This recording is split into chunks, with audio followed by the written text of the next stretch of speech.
wanted to make a film about kind of the last town, and I got interested in what was at the very, very bottom of the road in Louisiana, all the way out in the marsh, and I started driving down to the end of every road. And when I got down to this town called Ile de Jean Charles, I drove down that tiny little road that you see in the last shot of the film, and you get to this place that's completely isolated from the world and going through a lot of the things that are happening in the film.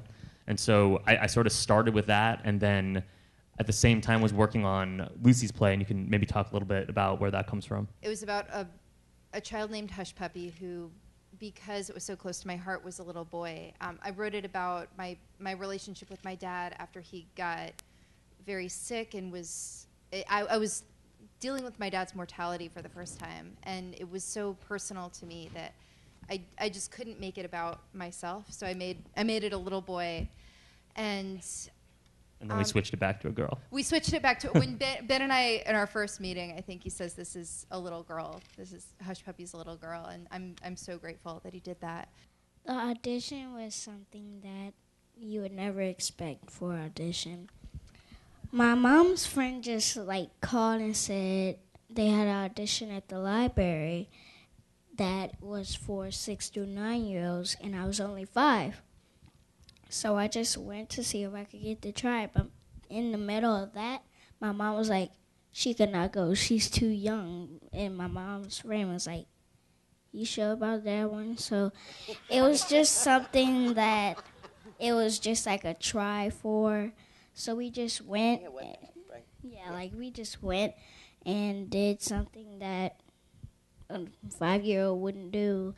So we just went and tried, and they called back 2 days later and said they had auditioned. Well, they had a callback, and the person who was on the phone was Michael Gottwald, one of the producers, and he said he was looking for Nazi. My mom was like, Nazi? You must be looking for Quvenzhané. They were like, oh no.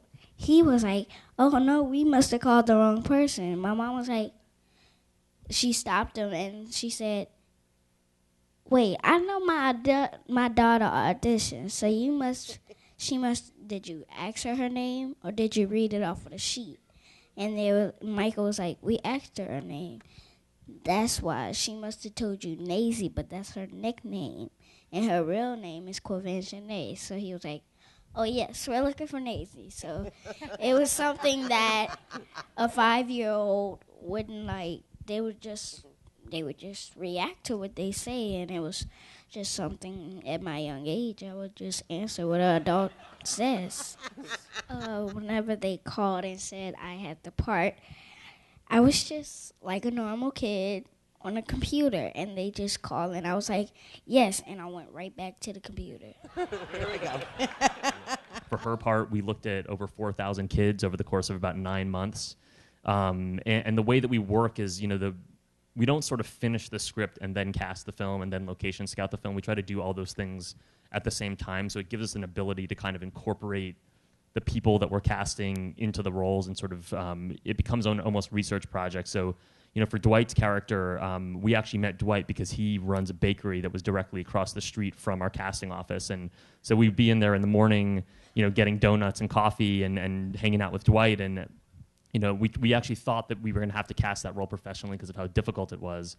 But he came in on a whim one day, and, as we sort of worked with him, we started to see that we actually had someone that was going to be able to rise to the occasion and actually bring his life to this character in a way that was so much more visceral than anything we'd seen with any of the actors we were working with. The PP oil spill happened on day 1 of our shoot, and it was sort of approaching this town where we were the whole time. And so when we were driving through that town and sort of, creating this story moment, it felt like that was being reflected in life at the same time. And so there was a real kind of, our boat drivers were hearing that the fishing in their town was going to be shut down for 10 years, and there was a somberness to that day that kind of bled into the shoot. So there's things like that where the elements hopefully infuse themselves into the screen.